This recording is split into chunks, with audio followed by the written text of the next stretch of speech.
The night in the Lost Valley was unnaturally silent, as if the mountains themselves were holding their breath. A cold mist crawled along the jagged rocks, and every gust of wind carried the faint scent of wet soil and something far older, something wild. It had been 12 days since we entered the valley, and each day the forest felt more alive, more watchful, as if unseen eyes were following us step by step. We had come searching for answers, for the truth behind the disappearances, the sightings, the stories the locals whispered at night. Stories of a towering figure, the legendary Bigfoot. But what we found tonight was far beyond myths. Our team had barely settled into camp when the first tremor shook the ground. It wasn't strong enough to knock anything over, but it was powerful enough to freeze every one of us in place. The trees tilted slightly, a few pebbles rolled down the slope, and then, nothing. Just silence. A silence so heavy it felt like a warning. Ferris, our team leader, grabbed his flashlight and motioned for us to follow. His face was tense, tightened by the fear he refused to show. We moved slowly across the valley floor, our boots sinking into damp moss. Every step echoed louder than it should have. Something wasn't right. Animals were supposed to be awake at this hour, night birds, insects, wolves. But there was nothing. As we approached the treeline, a deep growl rumbled through the forest. It vibrated through the ground, climbed up our legs, and settled in our chests like a trapped heartbeat. The sound didn't belong to any known creature. It was too deep, too powerful, too ancient. Then, without warning, the growl was followed by a deafening roar. A roar so intense that birds exploded from the treetops and vanished into the dark sky. We raised our lights, hands trembling, and aimed them ahead. Something massive moved between the trees. At first, it was only a silhouette, an enormous shadow gliding silently from trunk to trunk. But the more it moved, the more details we could make out. Long arms, thick as tree branches. Broad shoulders, wider than any human could ever have. Hair covering every inch of its body. And eyes, two glowing amber eyes that reflected our lights like burning coals. There was no doubt. It was Bigfoot. But something was wrong. This wasn't the peaceful forest guardian described in legends. This creature looked enraged, feral, its breath sharp and heavy, as if it had been chased or wounded. Ferris raised his hand to keep us steady, but before he could whisper a command, the creature stepped forward, revealing its full height.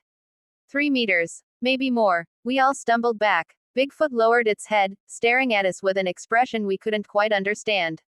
Was it warning us? Challenging us? Asking for help? Nobody knew. Then came the second roar, this time from behind. The ground quaked again. We froze. There was something else in the valley. And it was coming straight toward us. Branches snapped like matchsticks. A huge shadow leapt into the clearing, landing only a few feet from Bigfoot. At first glance, it looked almost human, tall, muscular, broad, but its skin was grayish, stretched unnaturally tight over its skull. Its eyes were cold, pale, and empty. It wasn't Bigfoot. It wasn't human. It was something between man and monster.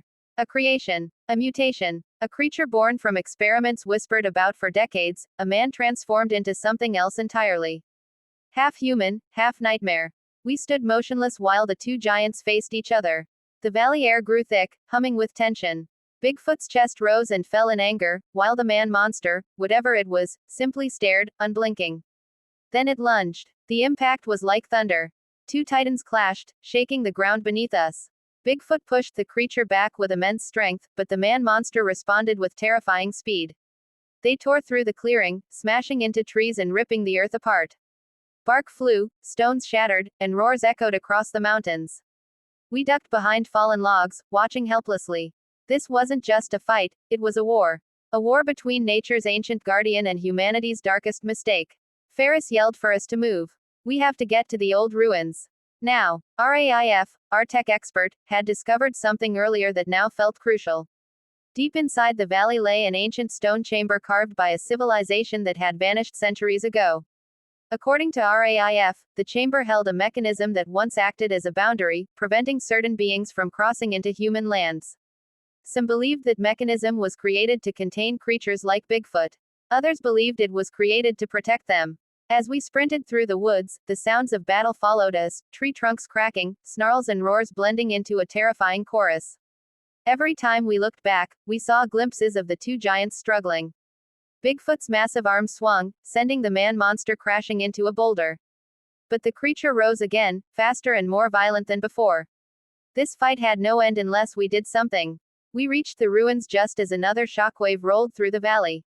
Ancient pillars stood in a circular formation, covered in moss and cracks but still powerful in their presence. In the center lay a stone panel engraved with spirals and ancient markings. "This is it," Raif said, panting. "The energy seal. If we activate it, the valley will shift, the creatures should return to their original state, or be forced into sleep. But activating it required a sequence. A precise pattern. And we had only minutes. While Raif worked, we kept watch. The roars were getting louder. Then Bigfoot stumbled into view. Its chest was slashed, blood dripping onto the ground. It looked exhausted, but still determined. Behind it emerged the man-monster, its pale skin stained with dirt and blood.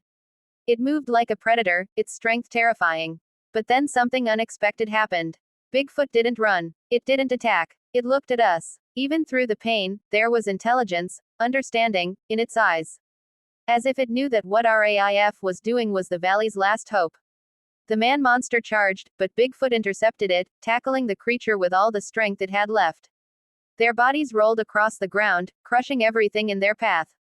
Raif yelled, "Almost there. Just a few more seconds." The stone pillars began to glow, faint at first, then brighter. Lines of ancient energy crawled across the ground like golden roots. The entire ruins chamber lit up.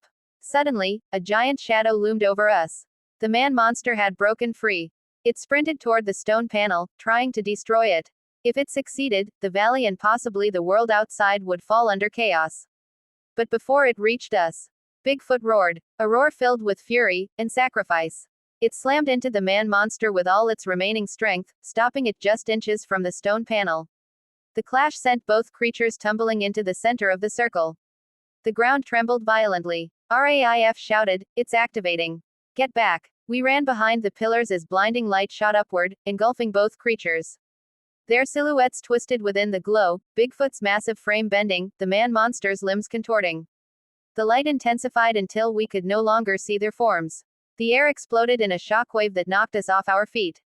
Then silence. When the light faded, both creatures were gone. No bodies. No movement. Just a faint, golden shimmer that slowly dissolved into the night breeze. The valley felt different, lighter, calmer, as if a burden had finally been lifted.